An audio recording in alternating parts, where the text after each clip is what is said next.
Келесі бөлім бізде Тедди Мишканың аяқ киімі. Яғни көрсетіп өткім келеді. Примерно не жасайтынымызды. Міне, қараңыздар. Мынандай аяқ киім шығаруымыз керек қой. Былай айтқанда.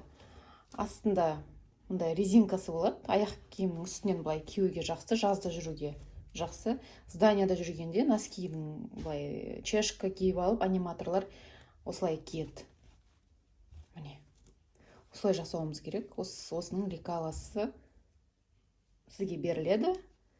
Және соны құрастырамыз қазір. Және де тағы да ескерткім келеді, бұл лекаланы таратпаймыз. Сіздерге аманат. Бірінші мына квадратта тексеріп аламыз. 5-5 болу керек.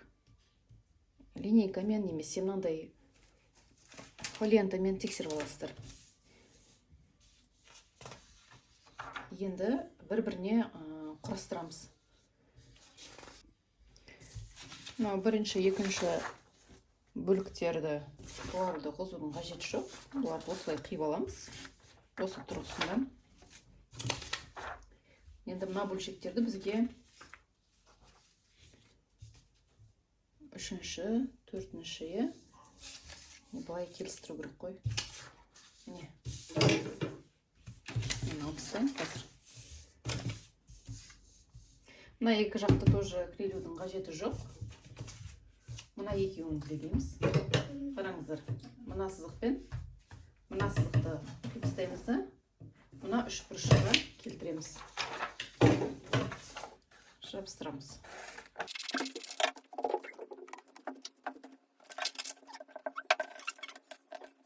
Дайын.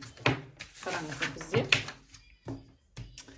міне бөлшектер білен былай тұру керек қой. Осыған қарап істейміз. Мына бөлшек дайын, оны жалғастырып қиылудың қажеті жоқ. Енді мына бөлшекпен мына бөлшекті бір-біріне келтіреміз. 6-шы страницамен мынау 1-ші страница, астына кетеді. Ол үшін мына сызықты қиямыз.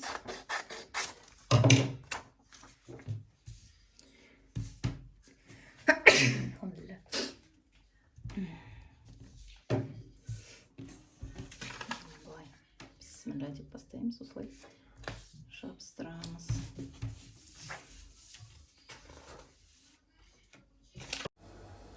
Енді мында астына келесі бөлшекті біз жабыстырамыз. Анау сызықты қиямыз қайшы тұрған жерді.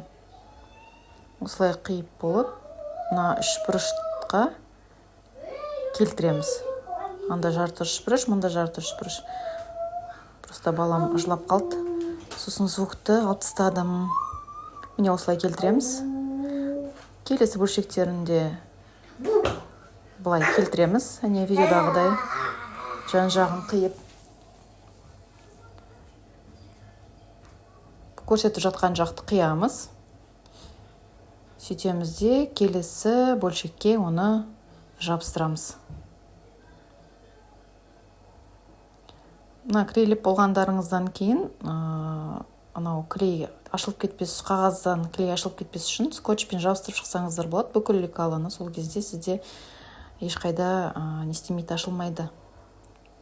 Қағаздарыңыз жан-жаққа ашылып кетпейді деп отқаным ғой. Мында да қиясыздар сызықтан. Анда жарты үш бұрыш, соны келтіреміз де былай қарағанда жабыстырамыз. Осылай. Сосын әр бөлшектерді қиып аламыз. Қиып алып, матаға пішетін матаға, поролонға пішетін поролонға осылай барлығын келтіреміз. Келесі бөлімде біз поролонға пішуді көрсетемін.